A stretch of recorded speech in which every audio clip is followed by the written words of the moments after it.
What's going on, everybody? Welcome to episode number 20 of My Social Life. There's a couple things I want to cover before we get into my conversation with Elisa Kurylowicz. First off, wow, thank you. As I said, we are at episode number 20. I can't believe we've made it this far. It just feels like just the other day, I was recording the first couple episodes in my apartment. I'm still recording them in my apartment, but we're 20 episodes later, over 1,000 downloads in, and I really appreciate everyone that supported me along the way so far. I'm excited to see where the podcast grows from here. And speaking of watching it grow, make sure you leave us a rating and a review. It helps more people find the podcast and helps develop the community that we're growing here. And if you're one of those new people that have recently found the podcast, welcome. Make sure you also leave us a rating and a review. And if you're listening to this episode, make sure you screenshot it, post it to your Instagram story, tag at My Social Pod, and I will feature you on our account, and I might even just send you a message as well. But enough from me, guys. I'm really excited for you to hear my conversation with Elisa Kurylowicz.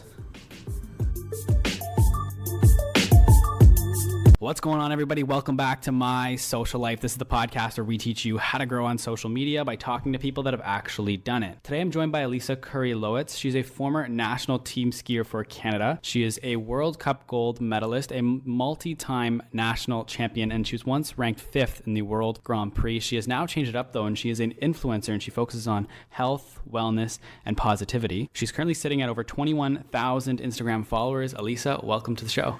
Hi, thanks. So where I kind of want to start everything is I want to start with skiing first. Yeah, sounds good. So what type of skiing were you doing?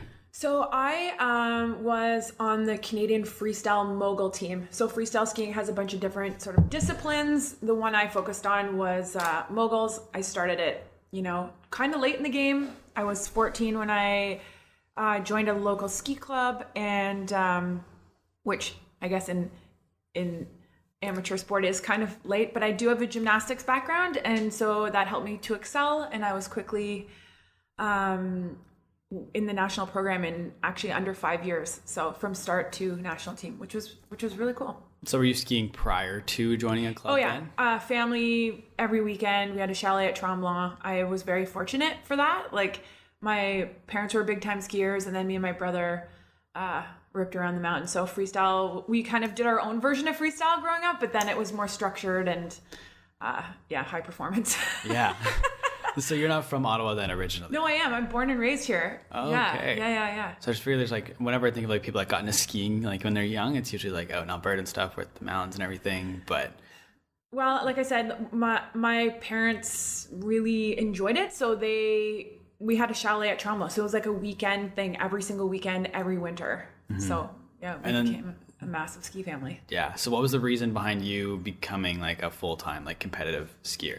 I actually really enjoyed it. My goal in life was to go to the Olympics. I think I was 5 years old when I told my parents that I was going to be an Olympian, and I was obsessed with the Olympics and with Canada, and I, like I said, was in gymnastics.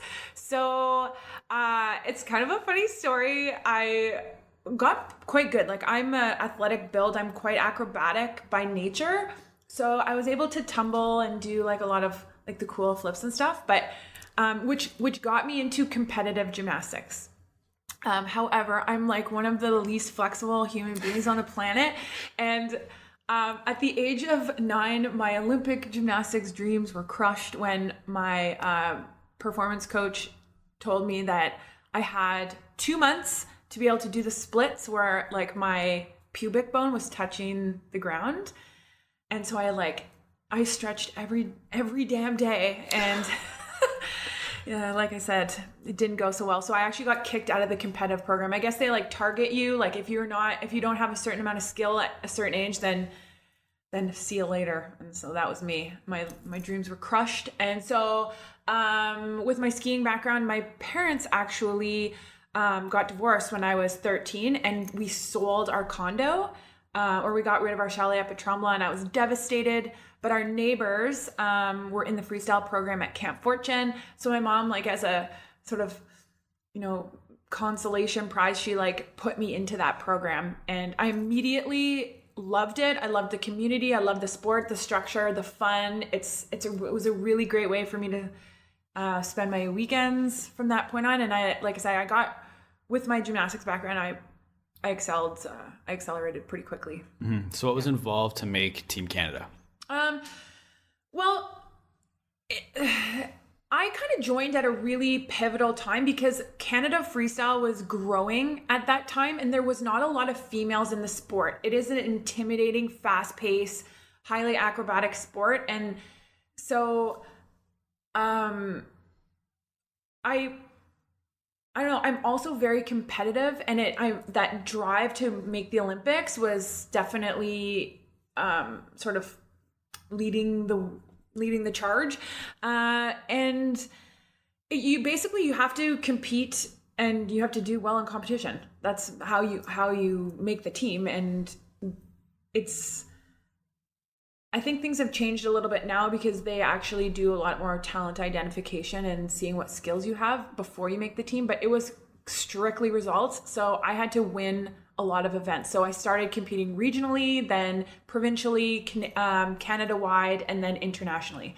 So in order to make the national team, I had to, I was in the NORAM circuit. It's the circuit right below World Cup. And yeah, I was winning medals.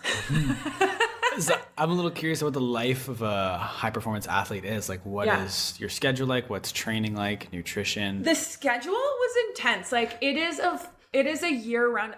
When I made the jump from provincial to national level, it was like such a dramatic change for me. I was ready for it, but I was still in high school at the time, and I think we were traveling over 200 days a year.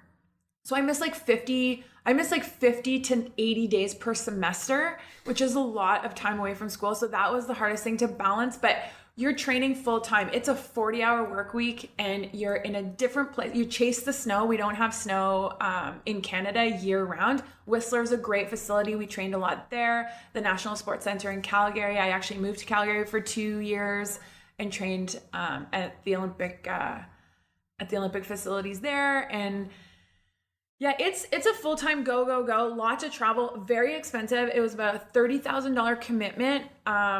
The first few years for me, I didn't have sponsorship and the national funding was a lot less. As I got better, national funding did kick in, which was obviously very helpful and less stressful, but it was all performance-based. So if you were not performing, you were not getting paid.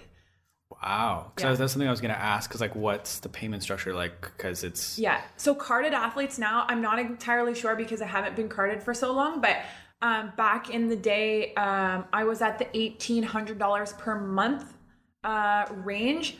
So, and that's strictly performance based. So you have to be in the top, I think it was the top 4 females in the country got that funding level. In addition to that, when you are in the top 4 in your sport and you have local businesses supporting you, it's easier to find sponsorship. So the better you get, this is the way it was before, like the better you were, the more backing you could get. Excuse me. Now companies really appreciate personality and what you can give back to them and what your social media is like, and all these other factors play into it. But before it was like, are you winning? Are you in the top 5 in the world? Those types of things, and then they will back you. Canada Post was one of my biggest sponsors. They would give me $10,000 a year plus a victory schedule, which is like if you win, you get bonus money. Stuff like that. Yeah, that's cool. Yeah. I was wondering about nutrition because I think I heard on your podcast you were eating like anything and everything. Yeah. And there's one thing I really wanted to ask you about was the cheese ball. Oh, the cheese ball? Yeah. Oh yeah, it was like in the bread. Yeah. When I would put cheese and cut. Oh my God, I'm so embarrassed. Okay, so yes, nutrition while I was on the team skiing, like I said, we were training so hard that it didn't matter what I eat. I just needed to like fuel my body with something. We did work with nutritionists. We did, but I was young. I want to say I was young and dumb a little bit. I was naive. I didn't really understand the correlation between performance and nutrition, which I think a lot of young people growing up don't really get that. The best in the world do, the top performers do, and that's probably one of the 2% increases in their performance is because they take it seriously. As I got older and retired, I started coaching. So I coached at the provincial level for 12 years following my career. And it was in that time that I started to educate the athletes a little bit more on where those little 1%, 2% increases happen in nutrition is one of them. But again, so however, that dough ball for me was like a post skiing thing. I would like literally take white bread, cut off all the friggin' crust and smush it together with cheese in the middle and just like eat it like a baseball. It was like my favorite thing. There's butter in there too. Oh my God. I'm trying to picture that because it's like I love bread, I love cheese, but I don't know if I can eat that. Like, you know, it was really funny when I said that on one of my podcasts.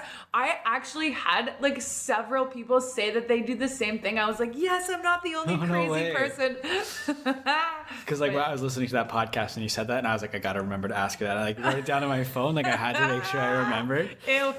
I haven't done that in a lot of years, many years, but yeah. Yeah. But I wanted to ask about some of the successes of skiing. Like I said in the intro, like 2-time national champ, multiple time gold medal at Worlds and stuff like that. Yeah. Like, do you want to talk about some of the successes? Sure. So like I said, my success story is very cool, but it also like is, there's a yang to every yin to every yang. I never really considered myself to be a successful athlete, even though I did stand on the top of the podium several times at like on the world stage and everything. And the reason being was because I never actually made it to the Olympics, which was my, lifelong goal. So I do remember, the moments that I performed the best, everything came together, and looking back on that, every single performance that I skied my best, I knew I was going to ski my best that day. Like I knew that things were going to be good. It was like a vibration. It was like an intuition. It was like so clear.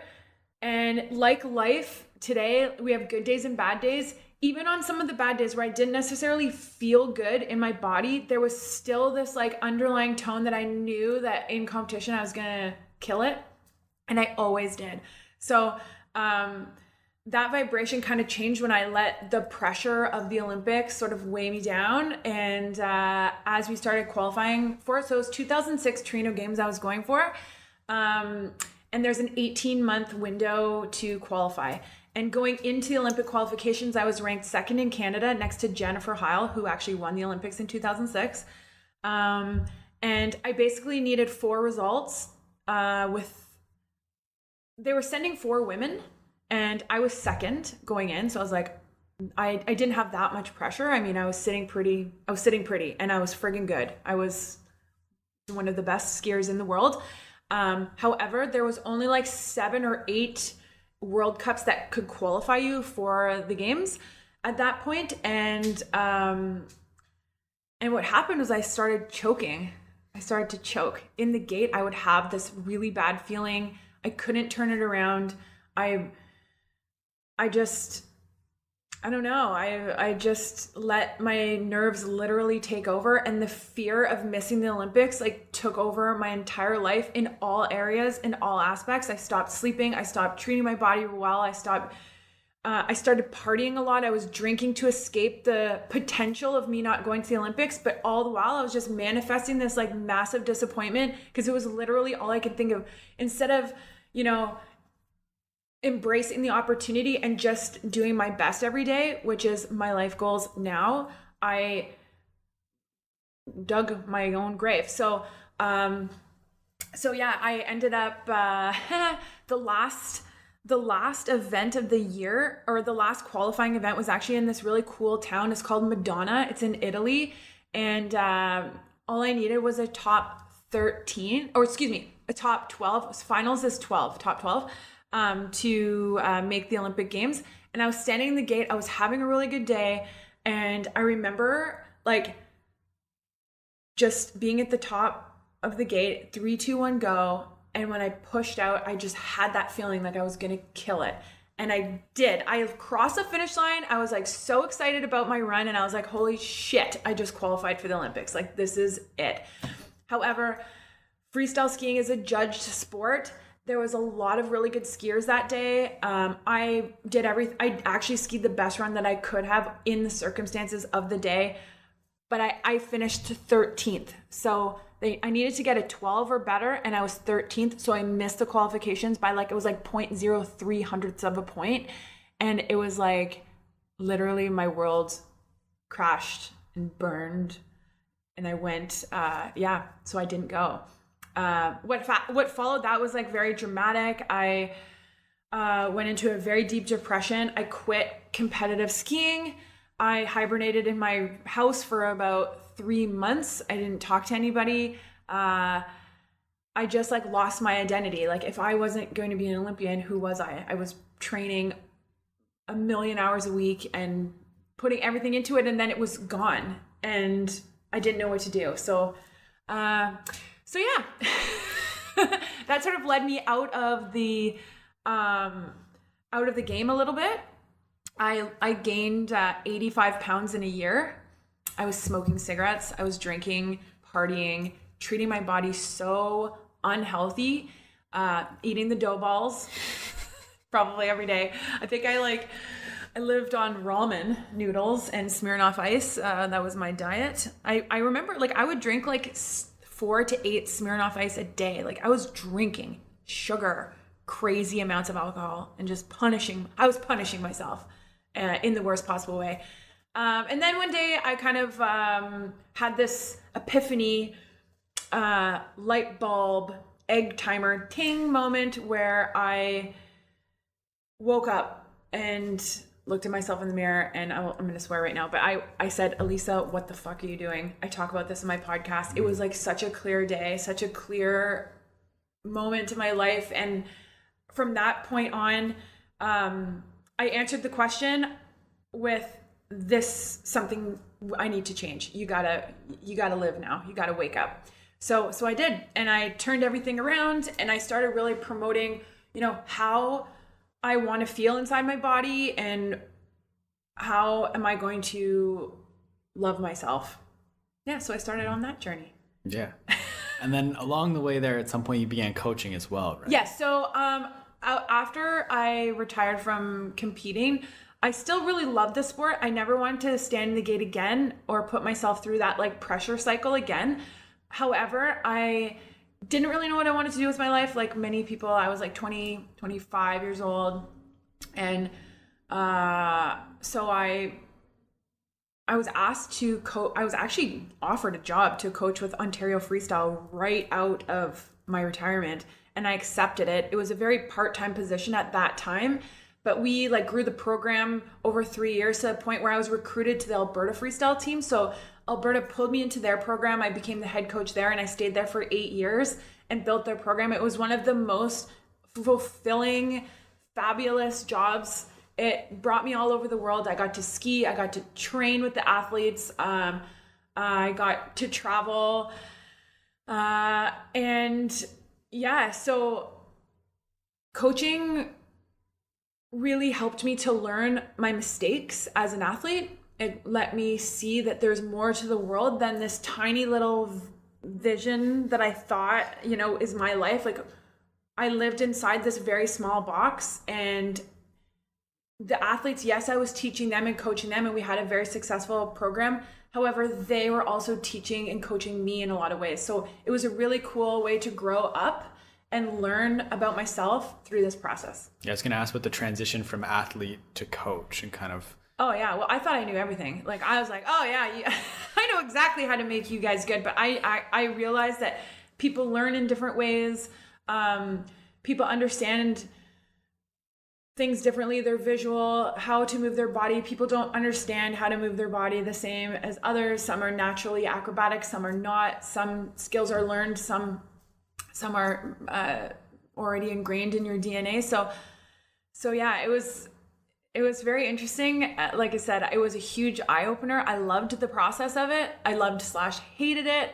I mean, I'm not going to say that I worked well with every single athlete throughout the years. I think overall I coached somewhere in the realm of 105 people throughout the course of my thing. And I would say, 80% of them remain to this day like close friends of mine. Like we have a special bond because you spend 365 days of the year with these kids. Yeah. We're traveling so yeah. Mm-hmm. And then are any of those people that you have coached in the past, have they gone on to compete in the Olympics or anything like that? Or? Yes. So no one, actually one girl, I worked with her. Her name's Andy Naughty. I worked with her indirectly my first year when I coached Alberta and BC, the programs, we amalgamated them into like a Canada West team. And she came from the BC side. So yes, I worked with her for the year, but she technically wasn't an Alberta athlete. However, we coached. She moved on to the Olympics. She's actually won World Cup medals. She's a World Cup medalist. She's amazing. But I did put several people into the national program, which was very cool. Like one year, we did like one a year for like consecutive years. Like people were moving into the program, which was so cool. I loved to see that. That wasn't necessarily my goal though. Yes, I wanted to create the best freestyle mogul skiers, but I also had this method of trying to bring out the best in the person and create good, well-rounded human beings, because when you're just focused on one thing, I don't believe that makes a well-rounded athlete is just to be technically good. You need to be smart. You need to have the right skills to make good decisions in your life in order to, perform your best every single time. Mm-hmm. Yeah. And one thing I wanted to ask about was mentality. Yeah. And kind of like how that affected into coaching, like what mentality you tried to instill upon your athletes. Yeah. And I know one thing you talked about was like being aware of your body and stuff. Yes. I heard you talk about that on your podcast. Yeah. So my philosophy, I worked really well and very closely with Dr. Kelly Dell through the Ontario Sports Center, but we remained friends. When I moved to Alberta, him and I stayed really close. He's awesome. But his philosophy is feel-based coaching, and I immediately resonated with that, and that's why we clicked so well. It's being able to feel your body and know when you're performing a skill. I know that sounds like super basic 101, but if I told you to like raise your arm, you have a straight arm over top of your head. Some athletes are not straight, like their elbows slightly bent. They think their arm's up over their head, but it's not. So I teach the skill of feel. So I will show video and ask them yes or no. Was your arm straight? They say yes. I will show them the video. No, it wasn't straight. It's almost, but that's not the way straight feels. So you teach them in that regard. Because for me too, I didn't want my athletes, I didn't want them to be dependent on me 100% of the time. I want them to understand when things are done right and when they're off. Okay. They may not necessarily know how to change it when it's off, but they should know and feel in their bodies whether they're performing the skill correctly or not. Mm-hmm. That's fair. Sense. And then, So when did you stop coaching and what was the reason behind it? So it was a really hard transition for me because of my love of skiing and my love for the sport. It was probably 3 or 4 years in the making, the decision. But ultimately it was the travel that got to me. So I was on the road over 230 days a year. If you can imagine, it's basically the equivalent of 3 weeks per month. So I was at home approximately 1 week per month. It was detrimental to relationships, both romantically and friendship. Family, I missed weddings, funerals, pivotal times. Like I missed so much stuff, and I was getting older. I was in my 30s, and I just, I wasn't in a place where the travel was, in my highest good. We'll just put it that way. So I didn't know what to do. I know I have all these skills as a coach, and I know we're getting into the Instagram stuff, but like I was just starting my Instagram account at that point. And my girlfriends were actually opening a restaurant. They my best friends of 25 years own Pure Kitchen. And they were like, well, we're opening a restaurant on Elgin Street. Do you want to work there for the time being? And I was like, yes, I do. Please give me a job. This sounds great. I'm so into it. So I actually left the team very like full-hearted. It was very hard. It was hard to do, but I was ready to move on. I had no idea what I wanted to do with my life. I started working as a waitress. I took a lot of slack. A lot of people were like, you're this high performance coach, you're doing all these amazing things, and you're going to be a waitress. And I was like, yes, I am. And I don't understand why people are so judgmental over other people's life choices. But for me, this was like the perfect way to just make money, be in one spot, get settled, and figure out the next steps of my life. Yeah. That's cool. And then you talked about Instagram there briefly. Yeah. It was your athletes that kind of got you into Instagram, right? I think I heard on one of your podcasts, they convinced you. Yeah. So while coaching for the Alberta team, I mean, coaching for a provincial program, you're kind of like, you wear a lot of hats. You know, you are the coach, but you're the bus driver, the travel agent, and you're also kind of like a social media person, right? So I was managing their Facebook account, and we were making all these really fun videos and cool bios, and that's kind of how I got into the editing, was just like almost trolling. We were like almost trolling. This was like I don't know, I think it was like 5 years ago I was doing this.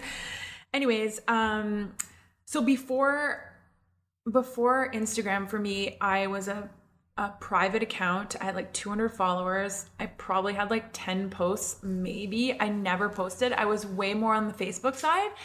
But I was taking really good photos, and one of the kids said to me, we were actually like watching TV together, just hanging out.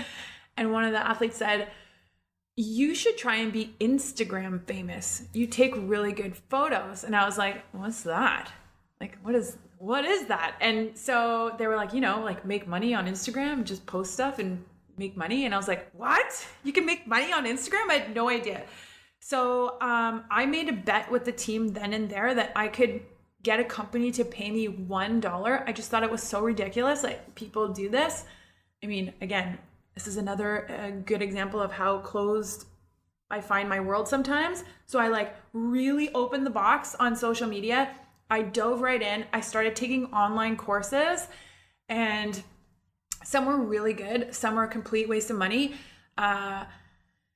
And sure enough, within like 3 or 4 months, I had a company give me a bunch of product and pay me for a post. I was not an influencer at all at that point. Like, I moved from private to public and started implementing some skills. This was in the summer of 2015.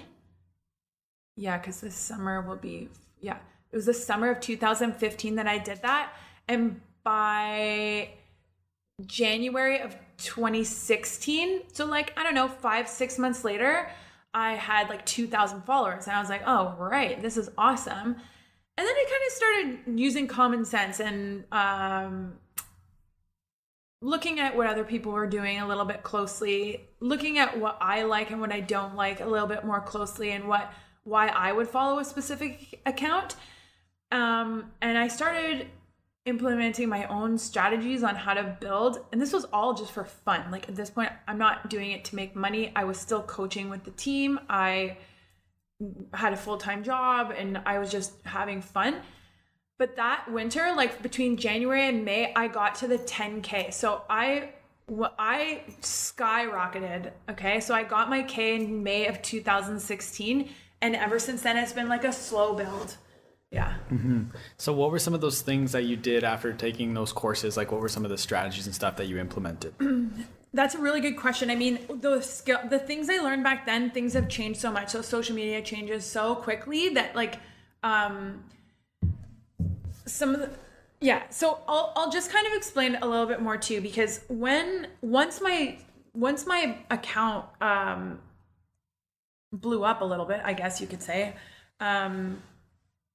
people were noticing in my hometown. So my girlfriends who own Pure Kitchen, they also have an online yoga studio called Pure Online. So they had just launched Pure Online. They asked me to run the Instagram just as an aside, as another revenue for income. And so I was like, sure, that would be great. So I started running my first account, managing my first account outside of the @Elisa Kurylowicz account.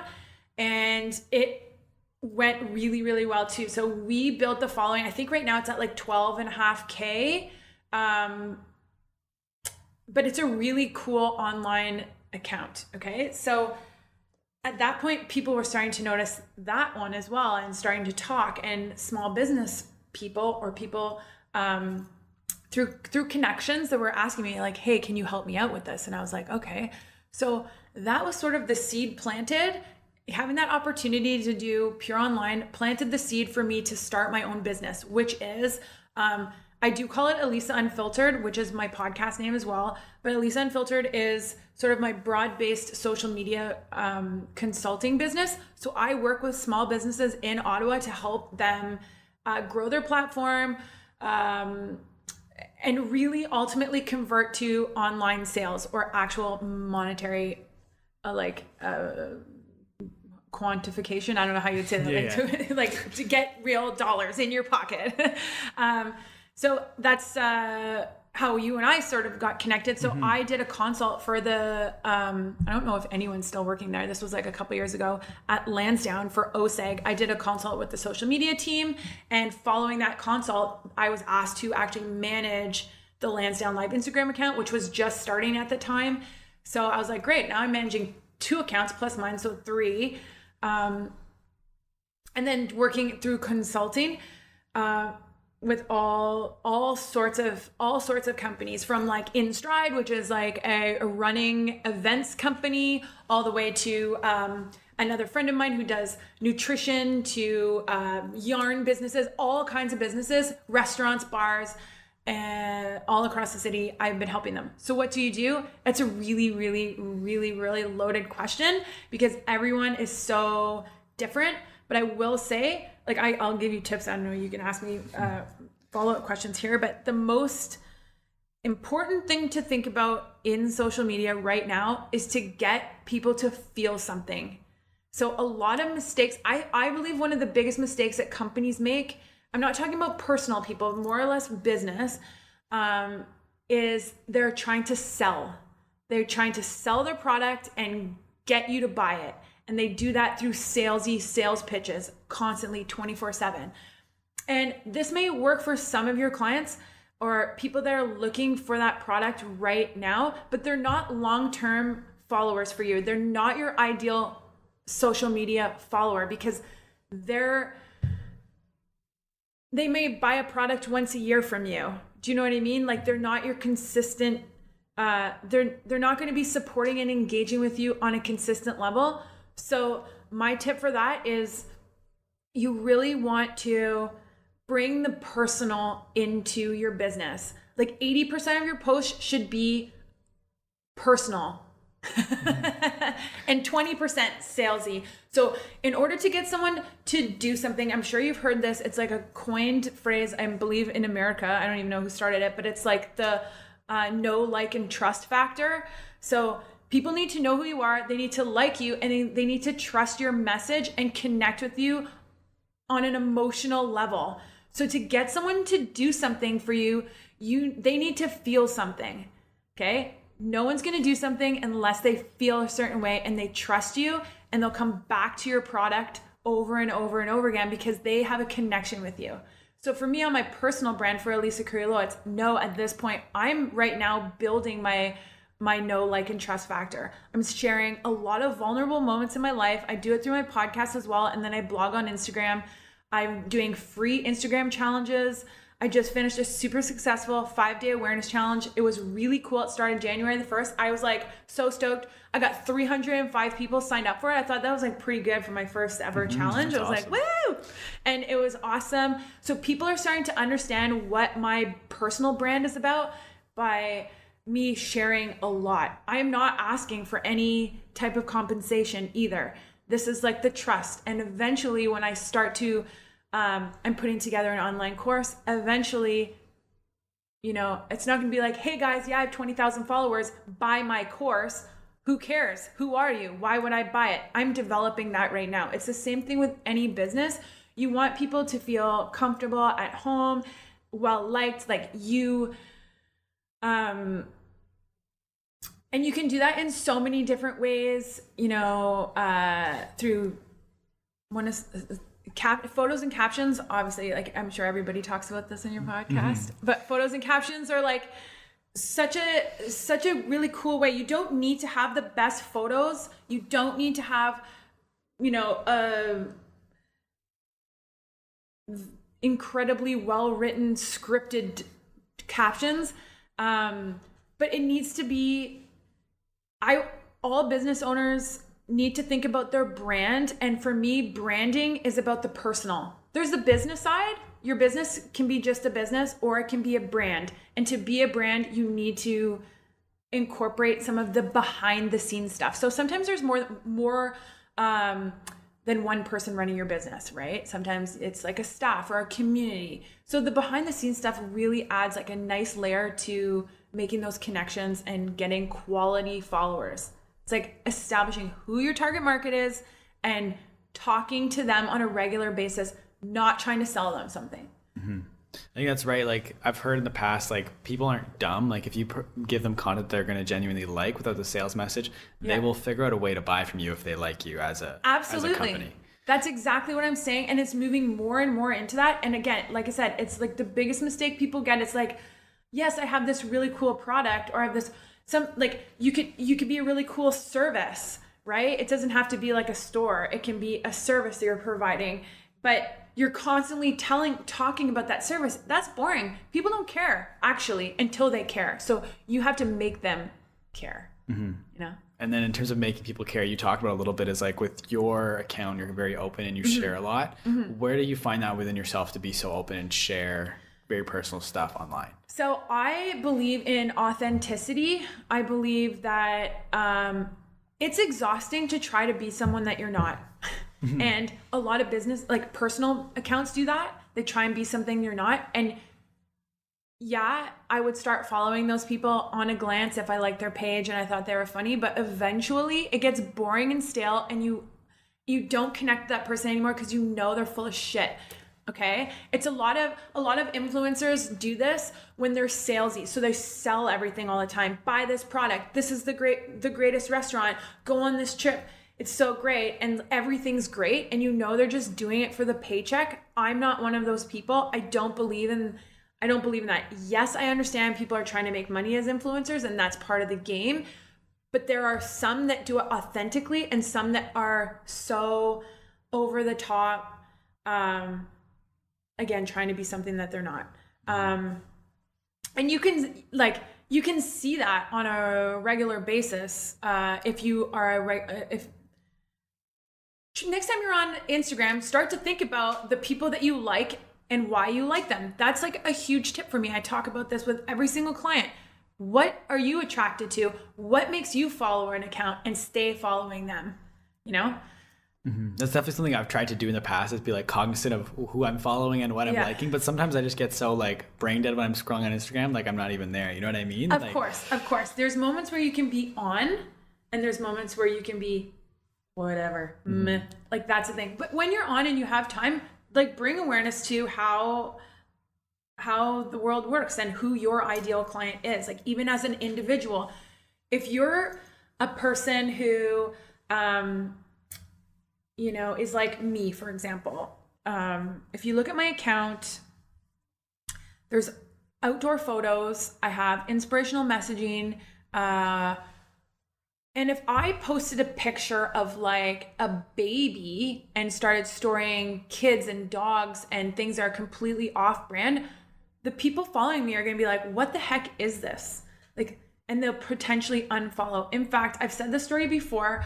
I remember because I was a couple of years, it was not last summer, but the summer before, I remember I posted a photo of my bike. So I was going on this massive bike ride and I was explaining, what I was doing and how I love biking instead of driving.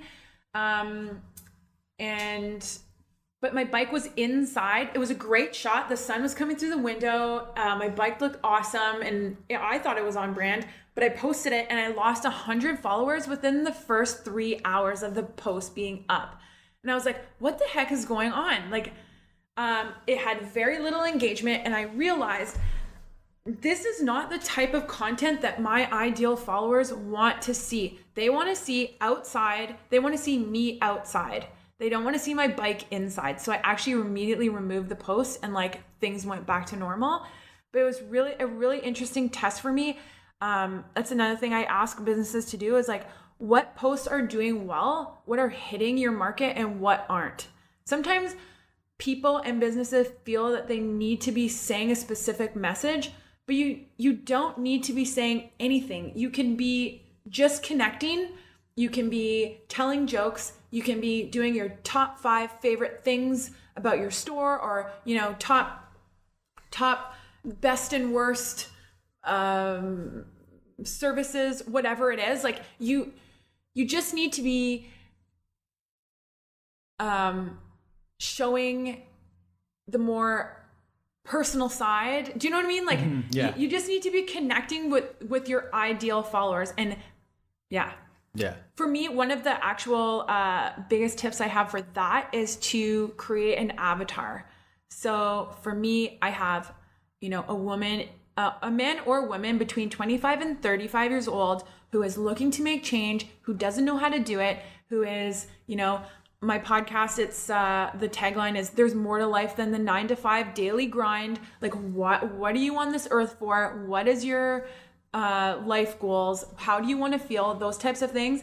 I have an avatar that I've created a list of personality traits, quality traits, physical traits, all the things. And every single thing I post is to that avatar. If my avatar would not like the post, then I actually don't post it. Do you understand what I'm saying? Oh, 100%. It's actually a really cool way to think about content as well. And you know, sometimes I have an opportunity or a company wants to work with me and I think it's really cool or I really like their product personally, but I say no. I don't say yes because it's not towards that ideal target market, if that makes sense. So there are times where I've declined like some pretty cool opportunity, but it's really not for me. I want to stay authentic. And the way I do that is by staying true to my values. My values are very similar to my avatar. So how did you kind of piece together that avatar? Was it just going through your insights and kind of seeing, or how did that come together? Yeah. So for my personal one, it was really super easy. I actually wrote, I wrote down the things that I enjoy on Instagram and the things that I enjoy in life and what motivates me and what inspires me. So for me, it's really easy. I am my own personal brand. But for businesses that I work with, I have a huge questionnaire. I ask them like, these are all the steps to find out who your ideal client is. Sometimes businesses have a massive reach and a massive sell. Like look at Lansdowne, for example. That's a really good one. Lansdowne's tough because it's sports, it's professional sports, it's restaurants, it's park time, it's outdoor space, it's commercial space, it's, you know, skating on the canal even. Like there are so many facets. So how do you approach a giant space and find your ideal client? Literally, there's something for everyone at Lansdowne. So go follow Lansdowne Live right now. if you live in Ottawa. But yeah. That's fair. So I want to talk about your posting schedule. Yeah. Because when you started, I went back and like looked and you were posting every single day. Yeah. Why did you do that to start? Because now you're more like every couple times a week, maybe once a week. It's pretty much once a week for me. So I focus a lot more on my stories. It shows my personality. I'm kind of I show my humor, if you will, like my goofiness. Because I find that's like my favorite way to connect with people is through like just being a goofball and laughing, because that's what I want to do all the time is just laugh. So I really believe that imagery is very important. Instagram is still a visual platform, so you want to make sure that your images are on brand. I'll just leave it there. Yes, I used to post like 3 to 5 times per week. The reason I post once a week now is strictly time. I don't have time to work on my personal account as much. It isn't growing very fast. It is constantly moving upwards, which I'm really grateful for. And I love my little fam jam that I've created.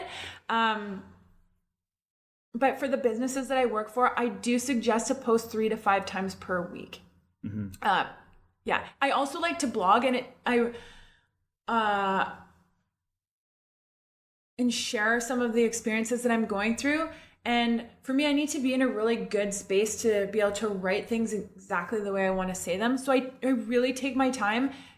I don't necessarily think there's a right or a wrong way. The more you post, I do believe, brings more people to your page. The more you post quality. I'm all about quality versus quantity. Never post for the sake of posting. Always have, your avatar in mind. And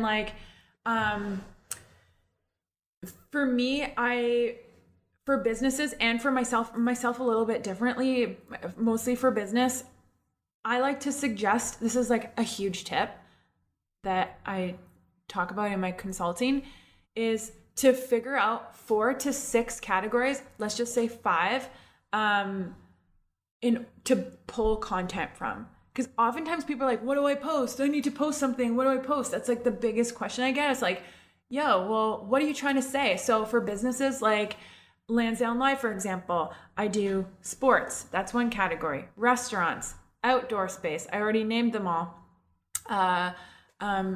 Community involvement, events, concerts. There's so many different things, categories I can pull from. So I rotate through those categories. For Pure Online, it's an online yoga studio. It's just one thing. There's one target market. However, I do previews of the classes. That's one category. Inspirational messages is another. People doing yoga at home is another. Do you see where I'm going here? So I have these categories that I pull different content ideas from, and it helps to keep your mind fresh. You're not always saying the same thing over and over again, but you're still promoting your brand. Yeah. That's very fair. And then one thing I did want to ask you about was shadow banning. Yeah. Did that happen to you? It did. So shadow banning, I don't know. So I'm a part of like a couple of paid forums and paid Facebook groups that I entered a long time ago. And there's a lot of chatter. It's like the dark web, the deep web. So Instagram keeps all of their algorithm stuff like completely private, secret. We don't know what's happening behind the scenes, but there's a lot of people that, have very good insights. So they talk about it on this deep web channel. And there was a lot of rumor that shadow ban didn't exist. And basically what happened was in 2016, the Instagram algorithm changed from chronological to what it is today, which Instagram decides who is your ideal follower or client. So they show you what they believe you want to see based on your actions. So who you like, who you comment the most on, what hashtags you search the most. Instagram is like constantly like pulling all these little bits of data, and then they're showing you the photos that they believe are the best ones for you. Why are they doing that? That's because there's like 400 billion Instagram users now and counting. And they don't want to just clog your feed with things that you don't care about, is essentially what it is. So people believed that they were shadow banned for using... Shadow ban all started with hashtags, I believe, when people were using racist, sexist, really bad hashtags associated, violence, what do you call it? The word I'm looking for? Sexual assault, basically, like harassment type stuff. So if they were using harassing style hashtags, their photos was actually banned from the site. So it started with only people who are following you could see that photo. Then it transitioned into no one could see that photo, and a lot of hashtags became banned. And then they called it the shadow ban because you didn't know you were banned. So you could post a photo and you would get no engagement because Instagram wasn't showing it to anybody because you likely tagged something that was banned. At one point, there was like 500 hashtags that were banned, and they ranged everywhere from like hashtag murder to hashtag girls who squat. Okay. Really? Yes. Okay. So like things like that, like girls who are like lifting weights, like weightlifters. There's like this massive girls who squat hashtag, and that turned into a ban because if you can think about the play on words there in the sexual connotation behind it, so things got banned, like pornographic stuff. Yeah. Wow. Yeah. That's crazy. One thing I just want to ask, so with everything that you've known, that you've learned along the way, if you woke up tomorrow and you had no followers anywhere, what would you start doing tomorrow to start growing it all back? You know, I was asked that question recently in an online course that I took, and I think for me to grow it all back, like if Instagram was gone tomorrow, like I want to, that's the whole point of what I'm trying to say. Like I'm so authentic that I believe that the true value comes outside of the app. It's not Instagram fame and being popular is cool or whatever to some people, but that's not my end goal. My end goal is to provide the service of helping people to live their best life. So I would just literally continue doing what I am. I would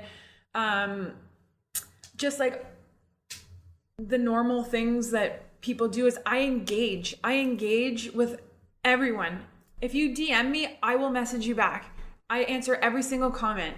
I don't think it's a good idea to post and ghost. Is like, yeah. I don't know if you've ever heard that one before. Never heard that before. That's a good one. It's like, make sure that you spend some time around when you're posting, because people are going to start engaging with you. And if you engage back, that's going to boost. That's one of the biggest ways to beat the algorithm, is to be engaging with your followers and be authentic. Yeah. Yeah. And then you talked about the reason you're going to one post a week now is just time. It's just strictly time for me. Like I have this incredible archive of photos that I could literally pull from for the next year. I've worked with some really cool photographers. I've done some really great stuff, worked with amazing companies.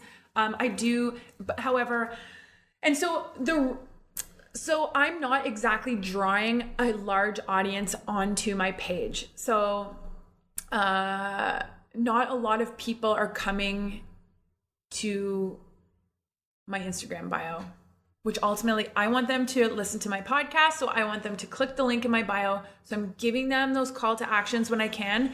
However, so I'm more concerned with establishing relationships and engaging versus selling stuff. I don't even know if I answered the question. I think I did in there somewhere, but did I? I think so. My next question though was what goes into making that like one post? Like what is the whole background to that post? Like how much time do you spend?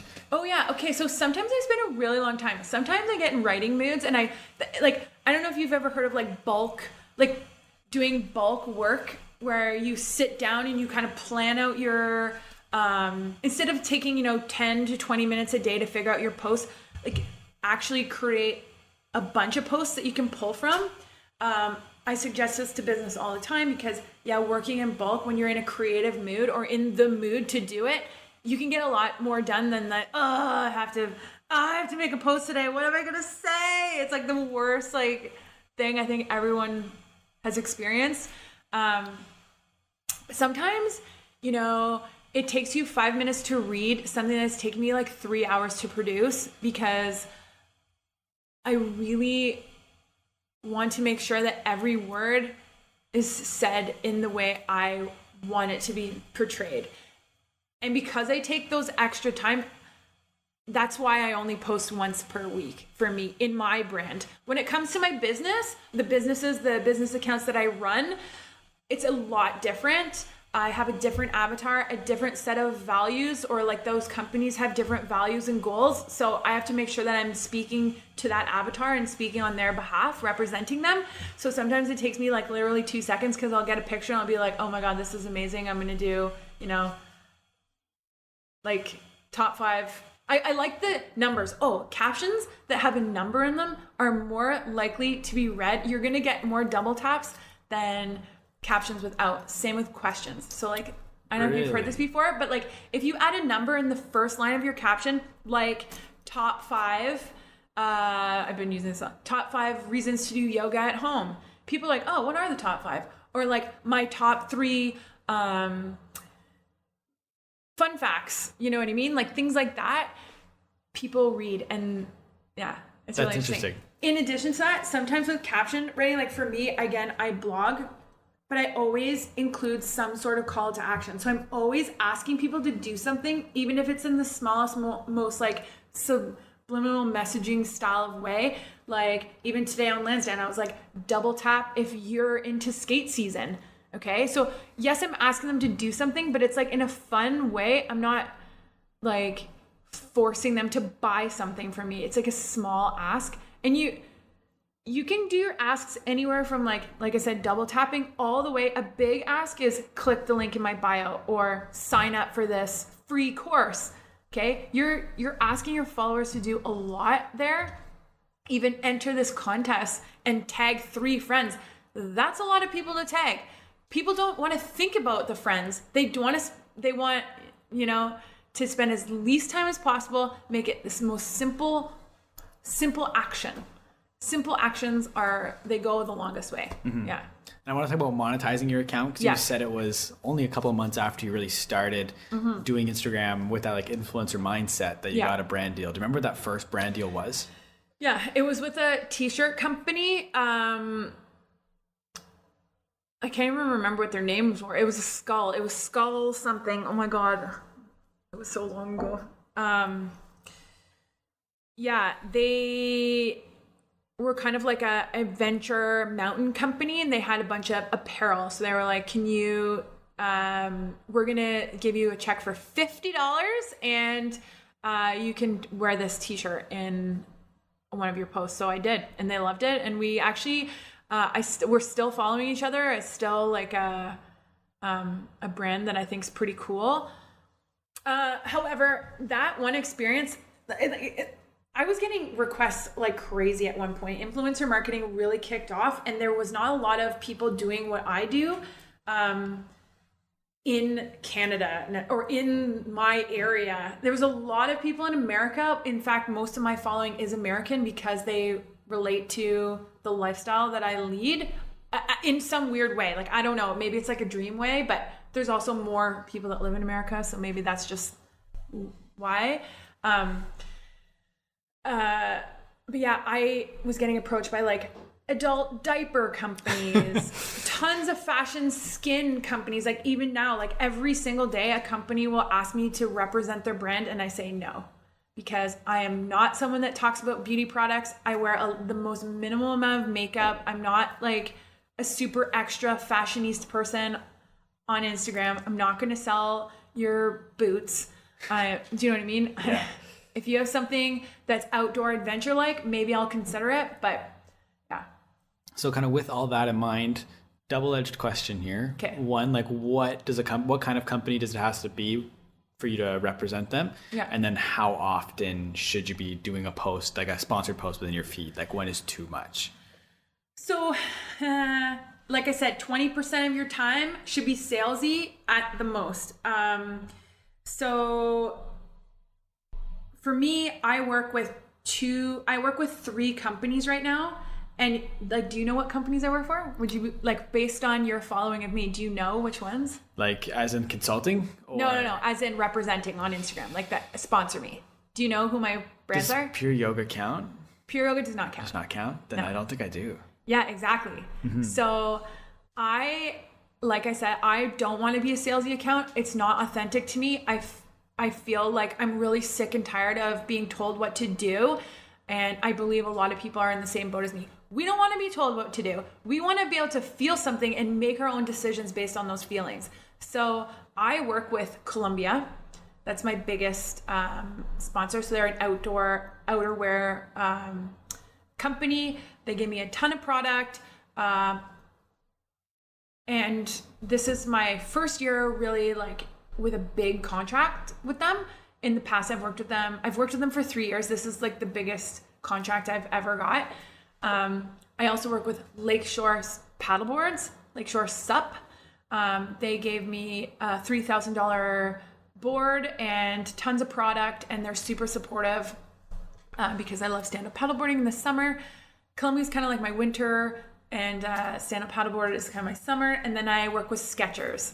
So Skechers, because I'm a runner, so I'm a 7-time marathon runner, and they're a really cool company. Skechers does not pay me necessarily. Like, they did at the beginning, but now I just ask for product and they give me whatever I want, which is like, I'm cool with that. And in return, I don't, there's not like the pressure to sell them. I don't want to sell anything. I want to show what I like, and you get to decide whether you want to do it too. You know what I mean? Yeah. And I was going to bring it up later, but now that you talked on it, I wanted to talk about marathon running. Yeah. Because your coach is actually the second guest I ever had on the podcast. Matt. Yeah. Matthew Dory. I love him. So he, Instagram's such a crazy place. So this is a really funny story with Matt. I'll say it as fast as possible. We started following each other like probably 2 years ago, I would say. He lived in Australia. I thought he was an Australian. I had no idea. I followed him because I love running accounts and he's super inspirational. And I was like, oh my God. So 2 years ago, I actually went to Australia on this little like solo mission vacation. And I was trying to hook up with him. I was like, yo, will you put me through a workout? Like, you're so cool. I was going to Melbourne. He's from Melbourne. I was like, let's do this. It'll be so great. But the timing just didn't line up. And the stars did not collide. And we never met when I was in Australia. It was so disappointing, but whatever. Anyways, I was up in Trombley. I was on a trail run somewhere and I was shooting it in my stories. And he was like, yo, you're going to have to take me through those trails when I'm back in Canada. I was like, sweet. He's like, I'm moving to Canada. I was like, get out. Where are you moving? He's like, Ottawa. I'm like, what? You're moving to Ottawa? Like how on earth does that happen? So anyways, the second he moved here, we like hooked up. We started training together, running together, and then he became my coach. So yeah, I love that guy. He's like one of my favorite people. And we met through Instagram randomly. He was living in Australia. Crazy story. Love it. Yeah, that's awesome. So I wanted to talk about what it's like to run a marathon, like the mentality and just the feeling when you cross the finish line for the first time. Okay, so the feeling when I cross the finish line of every single race, whether it's a 10K or a marathon, has ultimately been the same feeling of like relief. But the journey in the marathon is always different. So my first time, I just ran it for the sake of running it, and I just wanted to do it. It was just a goal compared to my last time, which was I was trying to qualify for Boston. So I'm trying to qualify for Boston Marathon right now. That's why I hired Matt last year. I did. It feels amazing. It feels so cool. I was so proud. I love running. I mean, if you are not a runner and you hate running, it's probably not going to be the same feeling. However, I challenge everyone to run a marathon in their life because of the journey it takes for you to do it. Like the things you go through just in those, like, I know my slowest time ever was 4 hours, 57 minutes. My fastest time is 3 hours, 47 minutes. So in that 3 to 5 hours that you're running, you go through so many emotions and physical challenges, and it's just such a cool experience. I got hooked immediately. I mean, I've run 7, so I'm running another one in the fall. I've started training now. Yeah. And speaking of Matt, he was also on your podcast. Yeah. I wanted to ask you about your podcast. So why did you start it? When did you start it? I started it last October, so October 2017. And I started it as an extension of my Instagram blogging. Instagram only allows you to have so many characters under each post. So a lot of people were DMing me, asking me for more. They wanted to hear more. And I started using my coaching skills in high performance and all the things that I learned about people and ethics and, my own self-development. I started, using those skills to kind of like coach people and, help people to live their best life. So yeah, I was like, you know what, this is a really good time to start a podcast. Podcasts are not crazy right now. There was I think at the time, 400,000 podcasts when I started mine last year. I think now there's like almost 2 million. Like it is starting to go, and I think it's a platform that people are drawn to. It's easy to listen to. You don't have to be staring at something. You can do it anywhere. So I don't know. That was like the reason I chose podcast over like YouTube channel or something like that was because I just think it wasn't oversaturated. And yeah, I just talk about all kinds of life lessons from, you know, my whole Olympic experience to I was married at one point and I went through a really crazy divorce, what that did to my life, my depression, anxiety, to, you know, becoming aware of who I am. And I don't know, there's a lot of things and there's a lot of really cool nuggets. And I also bring in guests who have influenced me in some way and that I want to share their messages because they've had just such a profound impact on my own life. Mm-hmm. So your guests, you predominantly know them before they come on your podcast? Every single guest that I've met before, and they some of the guests that are coming onto my show now are people that I've reached out saying like, yo, you have really changed my life. Would you be in my podcast? I don't know them personally, but they have affected me. If that makes sense. Have you ever done like a Skype interview, or is it always in person? It's Skype. Yeah.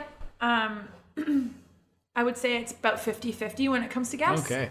Yeah. That's fair. Yeah. And then I want to talk about other platforms as well that you're on. Yeah. Twitter, not so much. No, I did. I had, when I first started, I had a little contract with Fitbit. Mm-hmm. And I started this little YouTube channel called My Fitbit Story. And I lost like 10 pounds with using the Fitbit. And it was kind of like a little story on that. So I started a Twitter account with Fitbit, but they weren't really like a company that fit my values, even though it seems like they are. They're too big, and I want to keep authentic messaging. Authentic messaging is a value to me, and I just felt like I wasn't the right fit for me. So I no longer use that, but I'm just basically on Instagram. I have my podcast. I am on Facebook, but I like to keep my Facebook more personal. So that's where I share, you know, hanging out with kids and my dogs and, you know, the day-to-day crap. Yeah. Yeah. That's fair. So what's next for you then? What do you got coming up? What's next for me? Well, I actually took a 6-month break from my podcast. It just relaunched last week. So mid-January. And so I'm focusing on that. I'm traveling. I'm going to Australia. I'll be in Australia from January 29th until February 13th. I'm really excited. That's a long trip. It's a lot. Yeah, just over 2 weeks. I'm just honestly, my focus is on my relationship with myself right now and building strong connections with people and with businesses and growing Elisa Unfiltered in a slow and authentic way that, you know, makes me feel good. Mm-hmm. Now, Elisa Unfiltered, the business or the podcast? Both. So Elisa Unfiltered, the podcast is Elisa Unfiltered, living life out loud. Elisa Unfiltered, like the social media business it's all under the same umbrella, but yeah. That's awesome. So do you have any long-term goals? I know it's like immediate future, but anything like 5-10 years down the road you're kind of striving for? When I was younger, that was sort of like my mentality was to have goals, long-term goals. My mentality now has changed so much. It's my long-term goal is to live my best life every single day and see where it goes. Like I like evolving. Times are changing. I want to make sure that I'm happy when I wake up in the morning with the decisions I've made. So I know like some people make hard sacrifice to like gain a goal. And once they achieve that goal, then what? Like they're happy in the moment for 1 second and then it's gone. Then what? Like you're always trying to better that. So for me, I've kind of changed my perspective into a more, am I doing my best today?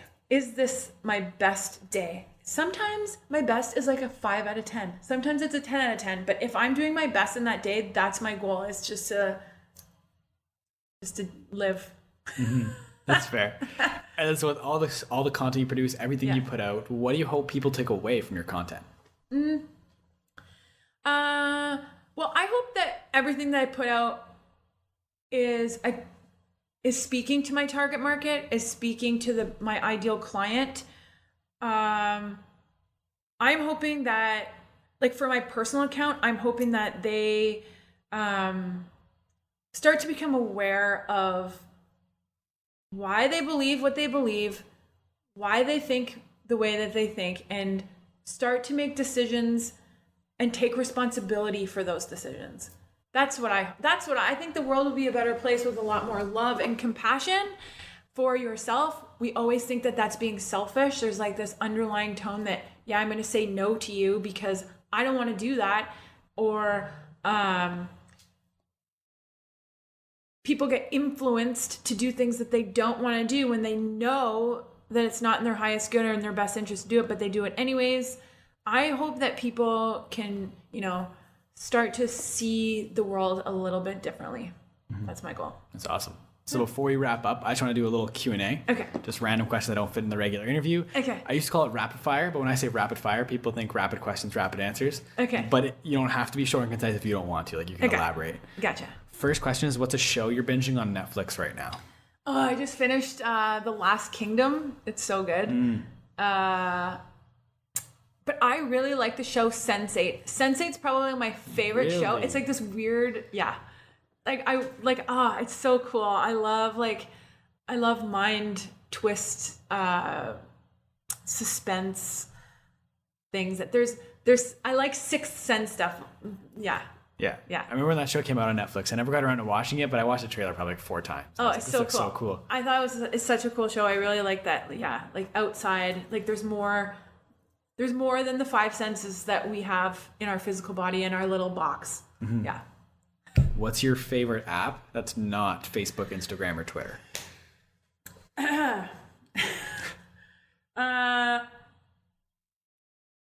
Well, I'm a Candy Crush player. Really? Still Candy Crush? I'm like an in the closet gamer. I guess not anymore.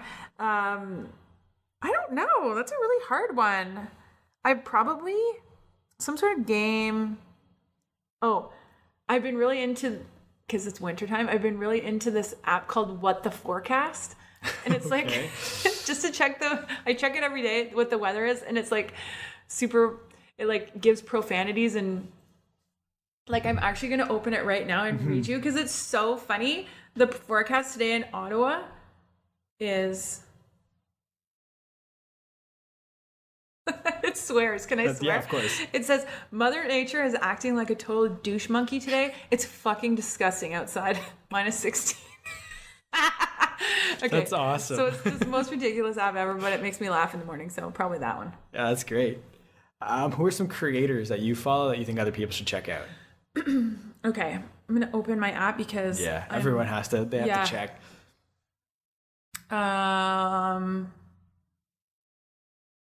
It does shift. The people I really like to follow shift all the time. I really like, honestly, I don't know if I have a favorite. Like there are some Ottawa-based ones, Landon's Picks. He's one of my favorite humans in the world. He's like a photographer. I love working with him. I love Consumed by Carlo. I just did this like Bean Boozle challenge. I watched that. I couldn't play that game. Like it's just too disgusting. Much. Like it was so funny. I really like local people that are super authentic. Honestly, like and then photographers who are unique, showing a unique style. Those are the accounts that resonate with me because I want to see something different. I don't want to see the same crap over and over again. It's boring to me. I'm on the app like 4 to 7 hours a day with all the accounts I manage and all the things I do. And I've seen so much crappy content, just like people posting for the sake of posting or people like being super extra. I'm not into that. Yeah. That's fair. What's some music you're listening? Unless you had more creators you want to talk about. Again, like there's I really like Joey Kidney. He's like another really cool one. Elle Mills, she's really cool. Those are like Ottawa-based people. This girl, Brooke Wilson, she's from Banff. She's really cool. She's like a mountaineer. Yeah, this guy, what's his name? Philip LeBlond. He's like the van man. He lives in a van. He's this model. He's from Montreal. He's super hot. He's grown the most. He is the biggest growing account I've seen this year. When I started following him last year, he had like 100,000 followers, which is a lot. Now he has almost 500,000. He produces really cool content and he's really good looking, but he's super authentic. Like that's what I like about him. There's a lot of like hot models out there, women and men, but like they're like, you roll your eyeballs. It's like, who are you trying to be? This guy's like hilarious. Yeah. Yeah. What's some music that you're listening to right now?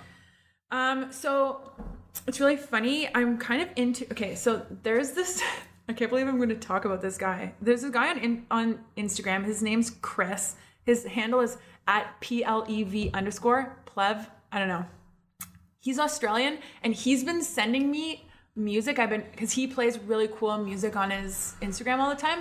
So he's been kind of like fueling my music library with like some really cool like Australian artists. Otherwise, I am full-blown top 40s popular. I like hip hop. I'm like a hip hop person, I would say.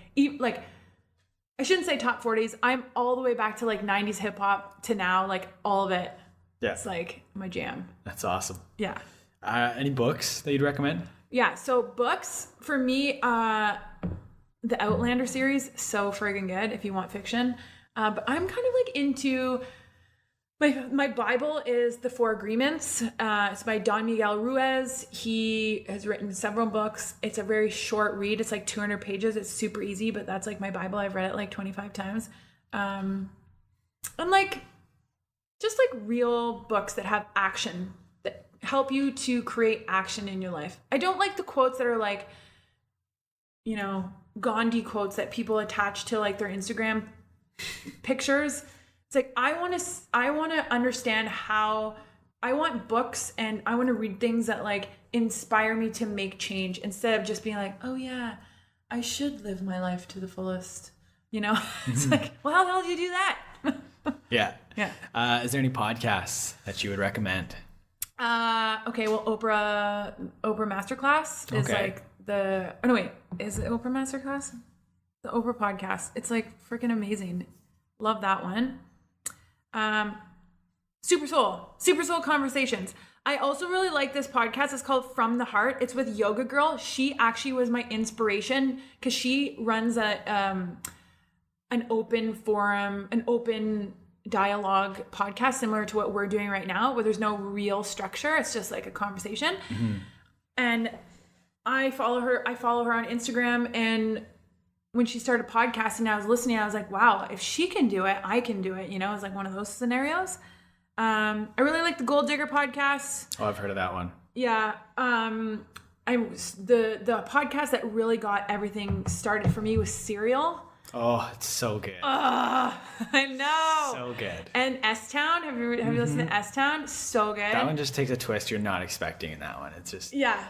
And like, I also really like Someone Knows Something. It's like a CBC investigative one. Someone Knows Something. It's really interesting. So either like self-help or like crime. Have you listened to Up and Vanished? No. I would recommend that one. Yeah? Okay. Yeah, Up and Vanished. That one's super good. Cool. Sorry, next question. Restaurants in Ottawa that you recommend, maybe like a hidden gem or something like that. Hidden gems. Okay, well, I'm going to say Pure Kitchen because that's where I work, and I freaking love that place. You know, I'm going to say my favorite restaurant in Ottawa is actually Datsun. Really? It's on Elgin. It's like my favorite little place. They're like little small plates, but it's like a cool vibe. They have great cocktails. They have a decent wine list. I'm not a huge restaurant person. I really love North and Navy as well. It's like an Italian place. It's delicious. Everything's handmade. It's really, all the food has a good vibration. Like it's made with heart and with love. It's not like fast food thrown together. Blah. It's like really quality. I feel like Datsun's in that category as well. But yeah, I'd say those two places. Mm-hmm. Yeah. Do you have any consistent morning and night routines? I do. I wake up at 5:30 every single morning. Don't look at my phone for an hour, the first hour of the day. I do a small stretch / meditation. Make sure I make my bed. Get my life sort of in order before I start work, which is typically at 6:30 every day. Nighttime, I want to give myself time to relax and chill out. I do work 50 to 55 hours a week. So things can get kind of crazy. My mind's like running all the time. So I've committed to 2 baths at night a week, which is a lot for me. That's a lot. Just like, calm down. But my routine's mostly in the morning. Yeah. Yeah. That's fair. That's why I was wondering when I asked if you could do this podcast at 9 a.m. I was like, that's pretty early for most people. Yeah. But that's good. Yeah. That's awesome. I've been awake since 5:30. Yeah. Yeah. Do you know who Gary Vaynerchuk is? Yes. So this question I stole from him. Okay. It's what are you obsessed with? But it's not from like a high level. It's from a very nitty gritty low level. Like I just got a new pair of socks and they're super comfy. I'm obsessed with my new socks or something like that. Just random, specific. Okay. Outside of, I'm obsessed with Instagram. I'm obsessed with running. That's good. That's a good one. Love it. That's awesome. 3 items on your bucket list. I really want to go. There's this influencer. Well, he's this guy. He's called The Oak on Instagram right now. He lives in South Africa. I want to go visit him. That's on my bucket list. I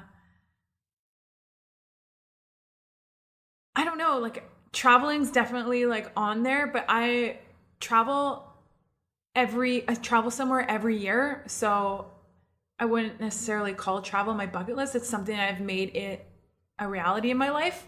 Like this year, my goal is to go to 4 countries this year. But I definitely want to like meet more people on Instagram. Like I'm meeting that guy from Australia. We're collaborating when I go there. I want to like meet people. I want to see face to face who I've been chatting with and who have influenced me on the platform. That's like on the bucket list. And I don't know. I want to friggin' qualify for the Boston Marathon. That's awesome. On the bucket list. That's a good one. Awesome. So you're going to dinner. You can take 3 people. They can be dead or alive. They can be anybody from anywhere. Who would you take to dinner? So, like, I have a lot of really, really close friends who I'm obsessed with. Should have answered that in my obsession question. So outside of like family and friends, I would take Justin Timberlake. He's a boss. Love him.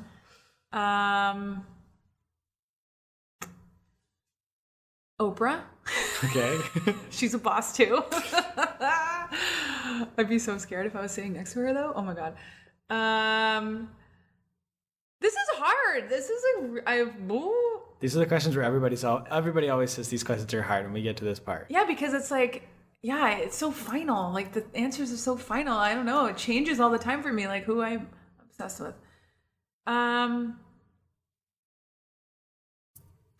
Yeah. Number 3. Jimmy Fallon. Okay. Because he's so funny. Yeah, and him and Justin Timberlake. Yeah, I know. Like Yeah, they are best friends. Yeah, good call on that one. That's perfect. What's the best advice you've ever gotten? I have best advice I've ever gotten. Go with the flow. Okay. Yeah. It's a pretty simple one to follow. Yeah. What's one thing about you that people wouldn't expect?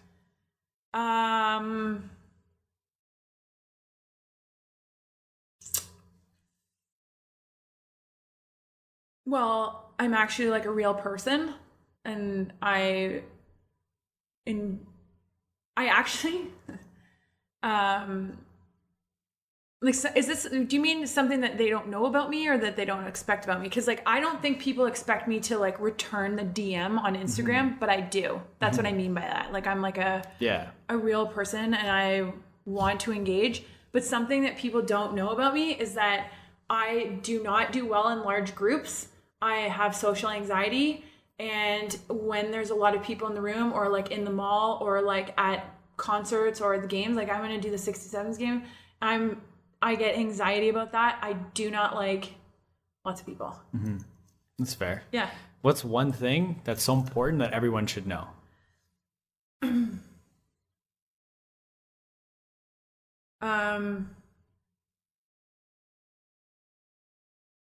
You are 100% of the time responsible for the way you feel.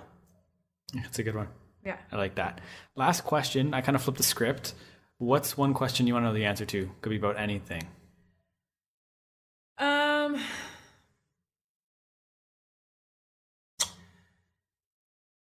One question I want to know the answer to. That's hard. That's probably the hardest thing ever. I don't know. Here's the thing. I have learned in my life that I know nothing. All the things I've just said, like, I know nothing. Nothing is concrete. Nothing is 100%.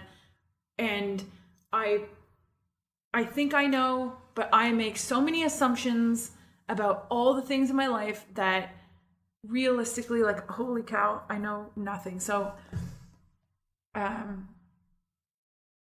don't want to know the answer to anything. I just want to keep experiencing life as it is. That's fair. And keep unfolding the layers as they go. Mm-hmm. Yeah. That's fair. So I want to give you the floor. Where can the people find you? What should they go and check out? Plug everything you got right now. Okay. So, at Elisa Kurylowicz, it's ElisaKurylowicz. I'll link that in the show notes. Okay, cool. That's at Elisa Kurylowicz. That's my Instagram. The podcast is Elisa Unfiltered, Living Life Out Loud. I'm on iTunes and Google Play right now. Almost going to be on Spotify, not Shopify. Spotify. That's it. 2 places. Yeah. Yeah. That's great. Well, thank you for coming on the podcast. Yeah. Thanks for having me. My pleasure. And I want to thank everybody for listening to this episode, whether you've listened the entire way through or you've only listened to bits and pieces. I really appreciate you taking the time to check this out. Do me a big favor. Go follow Elisa on Instagram. Subscribe to her podcast. As I said, I'll make sure everything is linked in the show notes down below. And make sure you leave this podcast a rating and a review. It helps more people find the show. And if you'd like to follow me, you can at the Jacob Kelly on Instagram and Twitter. Thank you once again for listening, everybody. We'll talk soon.